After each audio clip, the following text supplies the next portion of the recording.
కడప జిల్లా పులివెందుల పట్టణంలో విజిలెన్స్ అధికారులు ఆకస్మిక దాడులు నిర్వహించారు. ముద్దన్నూరు రోడ్లో ఉన్న శ్రీ వెంకటేశ్వర ఏజెన్సీస్లో తనిఖీలు చేపట్టిన అధికారులు పురుగుమందులు మరియు ఎరువులకు సంబంధించిన రికార్డులను పరిశీలించారు. తనిఖీల సందర్భంగా విత్తనాల గోదాములకు అవసరమైన అనుమతులు లేకపోవడంతో 4,57,500 విలువైన విత్తనాలను స్వాధీనం చేసుకుని కేసు నమోదు చేసినట్లు మండల వ్యవసాయాధికారి చెన్నారెడ్డి తెలిపారు. అలాగే పురుగుమందుల అమ్మకాలు, కొనుగోళ్లకు సంబంధించిన వివరాలను స్టాక్ రిజిస్టర్లో సక్రమంగా నమోదు చేయకపోవడంతో రికార్డులను సరిచేసుకునేందుకు గడువు ఇస్తూ 9,38,900 విలువైన స్టాక్ను తాత్కాలికంగా నిలిపివేసినట్లు వెల్లడించారు.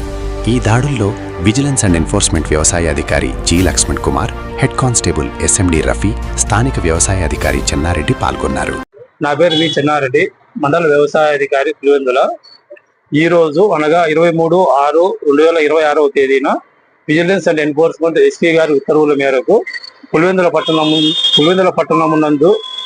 పట్టణంలోని ముద్దనూరు రోడ్డు నందు గల శ్రీ వెంకటేశ్వర ఏజెన్సీస్ నందు గల పురుగు మందులు మరియు విత్తనాల అమ్మకాలను, కొనుగోలుకు సంబంధించి తదితర రికార్డులను క్షుణ్ణంగా పరిశీలించి విజిలెన్స్ మరియు ఎన్ఫోర్స్మెంట్ అధికారులు కడప వారు మరియు మండల వ్యవసాయ అధికారి పులివెందుల వారు కలిపి విత్తనాల రికార్డులను పరిశీలించగా విత్తనాలు నిల్వ ఉంచిన గోదాములకు అనుమతులు లేని కారణంగా 4,57,500 విలువ గల విత్తనాలను మొత్తం జప్తు చేసి 6A కేసు బుక్ చేసి జాయింట్ కలెక్టర్ గారికి నివేదించడమైనది.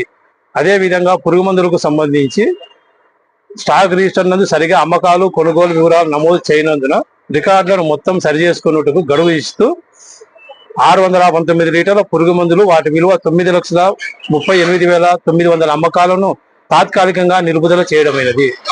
ఈ కార్యక్రమంలో విజిలెన్స్ వ్యవసాయ అధికారి జి లక్ష్మణ్ కుమార్ గారు మరియు హెడ్ కానిస్టేబుల్ ఎస్ఎండి రఫీ మరియు స్థానిక వ్యవసాయ అధికారి వి చెన్నారెడ్డి పాల్గొన్నారు.